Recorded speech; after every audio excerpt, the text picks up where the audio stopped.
couldn't be more excited to be joined by Helen, Helen Russell, who is Equator's co-founder. She'll be today's first keynote speaker. Remember, the theme is build it here, and no one can talk about building it here more than her. She's built a 30-year overnight success with Equator. Helen, please join us.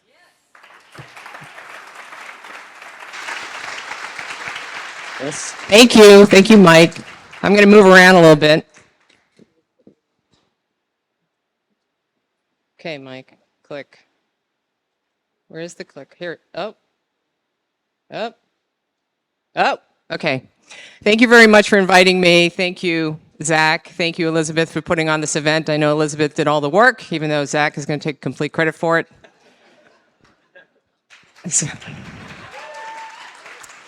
So my name is Helen Russell. I'm co-founder and executive chair of Equator Coffees. Some of you may know me. I feel like our P&L is going to get hit today because everybody's here and not at one of the stores. So I want to tell you a story.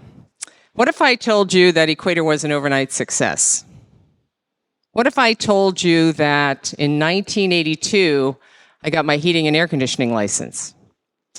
What if I told you I just got back from Austin and everybody's going to be moving back from there soon to Marin and Sonoma? I can tell you that. It was very warm. So Equator Coffee started in 1995 in a garage in Corte Madera, California.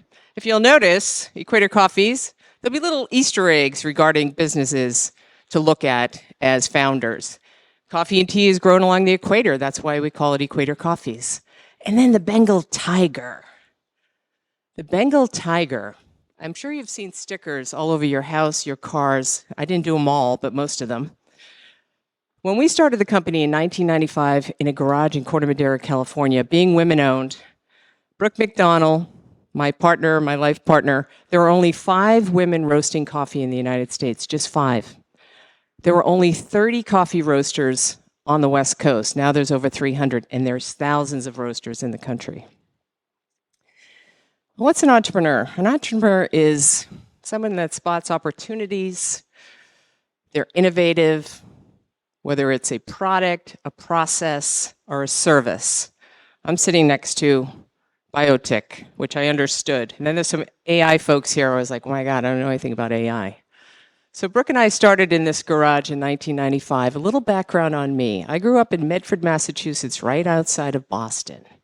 My mom worked for the phone company, and my dad worked for the post office.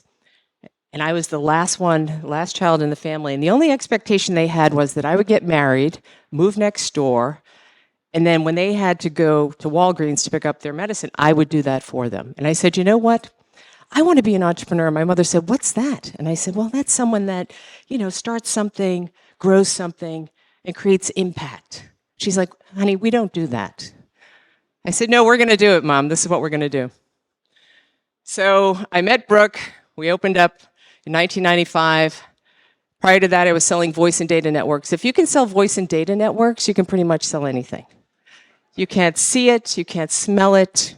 You can't talk about it. It's in the ground. So anytime I mentor anyone, I say, which one are you, people, product, or process? And they say, what do you mean? So when we started in that garage, Brooke is the product. Brooke traveled all around the world as a child. Incredible palate for chocolate and for wine. She would go to Cafe Flora in the Castro and sit across from Harvey Milk and drinking her espresso. I was drinking Dunkin' Donuts at the time. Very, very different. And so when I met Brooke, we came out here. I left MCI. We started doing real estate up in the Northwest, and we saw the whole specialty coffee thing happening. And we were sitting in Pioneer Square in front of Starbucks, and Brooke is having an espresso, and she's describing to me the viscosity, the flavor profiles, and I'm having a mocha with whipped cream piled to the top. I said, you know what? I'm going to go get another mocha, and then we're going to go back to the Bay Area, and we're going to write a business plan, and we're going to open up 2 coffee bars, and that's what we did. And that was called Europa. Nobody would tell Brooke anything about the product. She wanted to know the elevation. She wanted to know if the children were going to school. She wanted to know the potassium in the soil. And that's how we started. We opened up those 2 coffee bars. We learned how to do a P&L, negotiate a lease, create a menu, all those things. And then we started Equator. So I want to talk a little bit about our fundraising history a little bit because we bootstrapped this company. We built it here in Marin. When I got to Marin in 1989, I was like, oh my God, I love it here. I am never going to leave here. And this is where we started our business, in that garage in 1995. We bootstrapped the company initially for $150,000. Our first raise, if you do the math, was 18 years later. That's a long time. That's a long time. I was cold calling, Brooke was roasting, and then Maureen McHugh came to the door and said, "What are you guys doing in this garage?" And I said, "Oh, we're starting a coffee roasting company." She says, "Well, can I join?" I said, "Sure." I said, "You went to Catholic school, you do the math, I'm going to do the selling, and Brooke is going to roast the coffee. Let's go." And that's what we did. People, product, and process.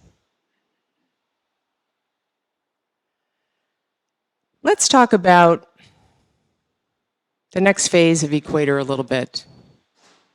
This is about passing the torch. And if you're as lucky as we are, being in business for 30 years, at some point you'll be passing the torch. This is our director of coffee who travels to the Farmer's Gate. Now, Brooke was traveling to the Farmer's Gate in 1997. Talk about direct trade coffee, getting dirt on her boots, sitting down with the folks that were growing that coffee and finding what they could use in terms of what we would need to pay to make sure those children went to school. Now, Michelle is our head roaster. She has now taken over the helm for Brooke. And Devore is our director of coffee culture.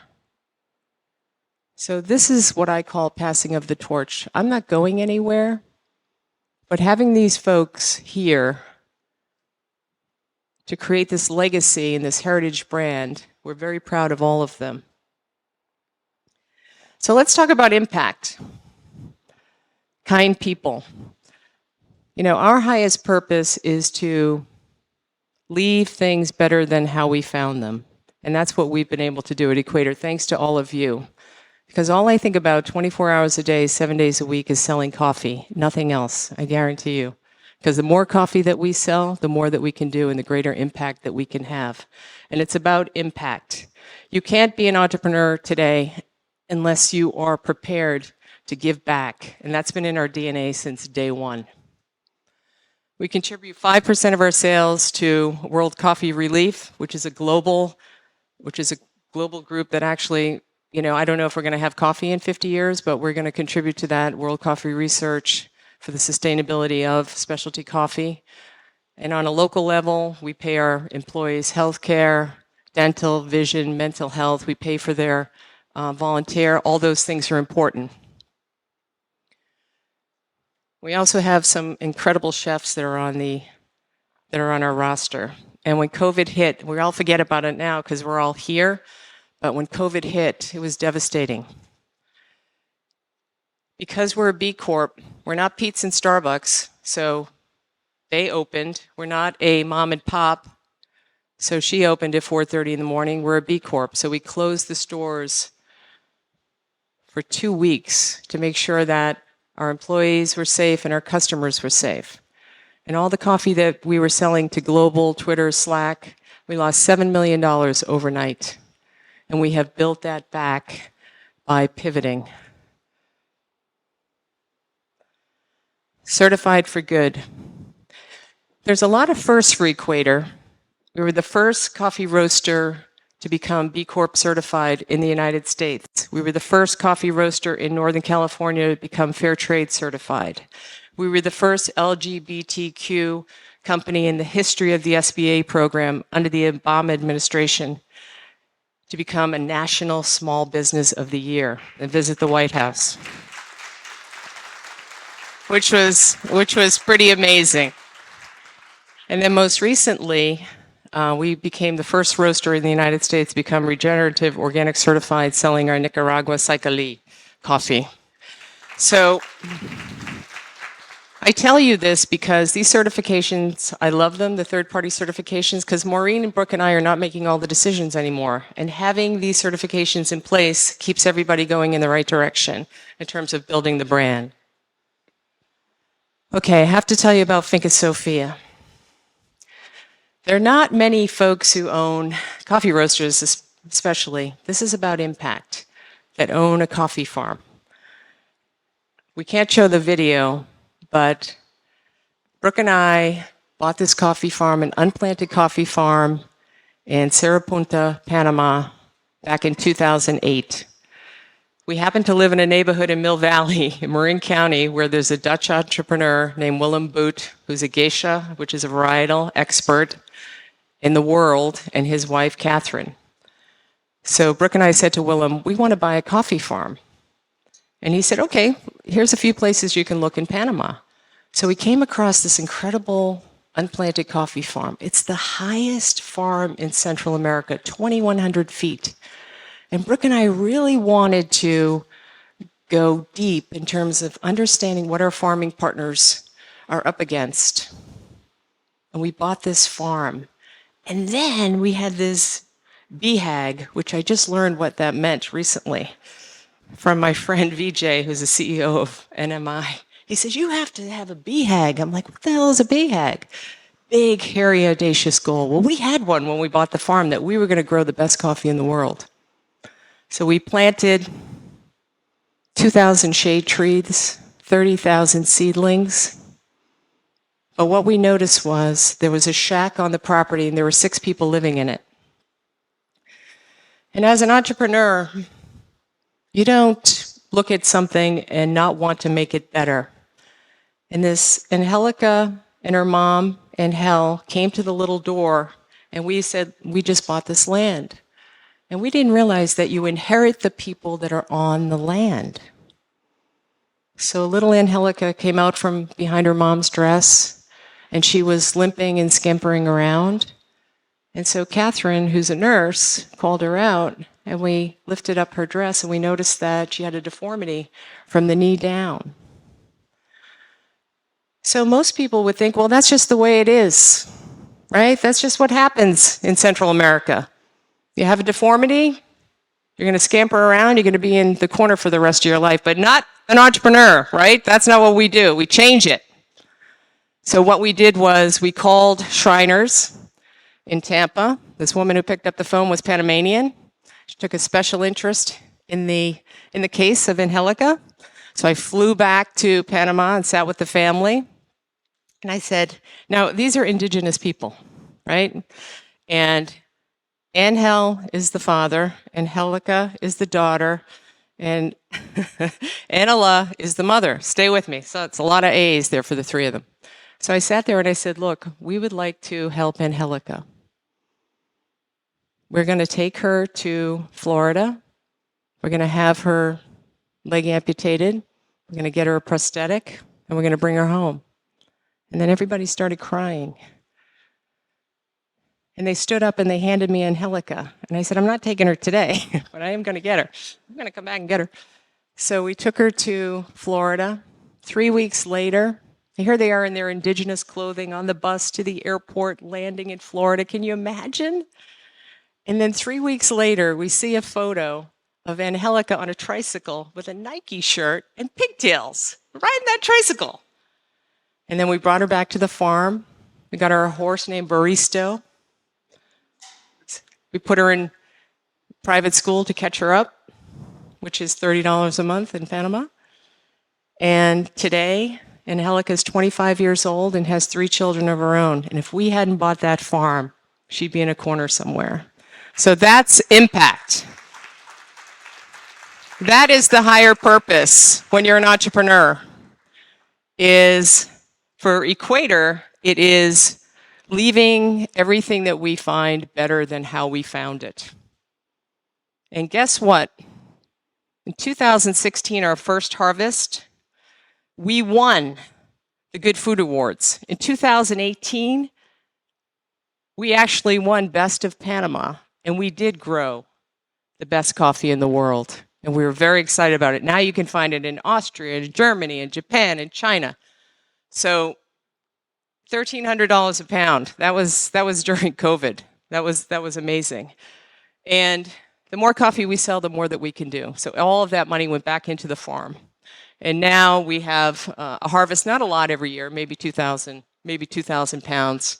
We have a new group living on the farm. We built worker housing there.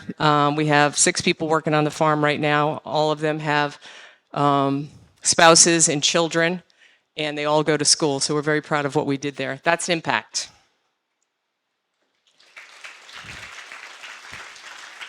So I want to talk about product collaborations for a little bit because we have the best entrepreneurs in Marin and Sonoma County. Everything that was built here is just awesome. So if you look at the folks that we've worked with, what I think I'm most proud of is that, you know, we've been in business for 30 years, and these new brands think enough about Equator to use us as an ingredient, which says so much about how we have run our business.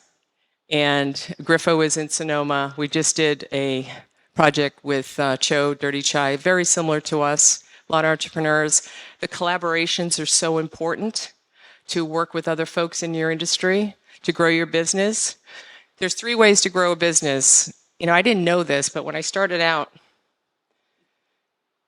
you know, I put myself through college, bartending. I moved to California. We started this business. I read Inc. magazine. I read Forbes magazine. I read every business book I could get my hands on. And one of the things I learned that there's only 3 ways to grow a business. You add more customers, sell them more things, and sell them more things more often. I'm so happy I'm not selling refrigerators because it's just a one and done for 15 years. People need coffee every day, and this is another way to get your product out there. What if I told you I just got back from Whole Foods, and it's been 30 years, and I got to actually speak to the global grocery network at Whole Foods. And the only reason why we were able to get into that meeting is because now we have instant coffee, we have compostable pods, we have ready to drink, we have instant, we have our bags. So when you look at your brands as you're building them, look at other avenues to grow that product. This is my favorite thing. This is the retirement plan right here. So we own a home in Marin, we own a building in Marin, and we own 12 retail stores. And I think 6 of them are in Marin. We had a huge wake-up call I got 2 minutes, which is awesome. We had a huge wake-up call 12 years ago when Starbucks bought our largest customer, and $1.1 million fell out of the checkbook. And Brooke said to me, "We got to get into retail." I said, "I'm 50. I'm not getting up at 4:30 in the morning." She said, "Not you. Nobody wants to see you that early. We'll get Devora to do it." So it was Devora and I and Ted and Brooke. And we met with Will, who is one of the co-founders of Proof Lab. And we're walking around. And now I have lived on Miller Ave forever and never saw the surf shop, maybe because I didn't surf, right? So I go down, I meet with Will, and we're walking around, and he says, "God, you know, I'd love to do some sort of coffee shop here, but I don't drink coffee." And I said, "You know what, Will? I don't surf. So together, we're going to build something really special." And there it was. So I spent the first year and a half there cleaning tables. And that $1.1 million that fell out of the checkbook, we did $1.1 million our first year. Why? Because we told our story. Because we finally were able to deliver our product to the end consumer and tell our story, which is so important.